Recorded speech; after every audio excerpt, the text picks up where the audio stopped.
7 dấu hiệu bạn là đứa trẻ cô đơn và thiếu thốn từ nhỏ. 1. Hay nói dối là no rồi, dù bụng trống rỗng không phải vì no, mà vì chẳng có gì để ăn, nên đành bảo no rồi cho đỡ bị hỏi. 2. Không dám xin gì, dù rất thèm. Bạn biết nhà không có, nên chỉ dám đứng nhìn, có thèm mấy, cũng nuốt vào trong. 3. Tự chơi một mình, vì không ai rủ. Từng đứng nhìn tụi nhỏ chơi chung, nhưng chẳng ai gọi bạn.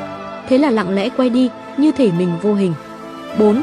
Luôn thấy bản thân là gánh nặng.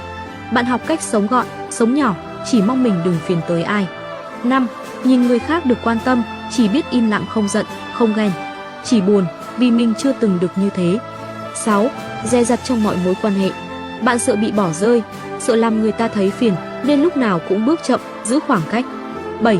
Được ai quan tâm là muốn khóc. Một câu hỏi nhỏ, hôm nay ổn không? Cũng khiến bạn nghẹn lại, vì suốt tuổi thơ, chưa ai từng hỏi như thế.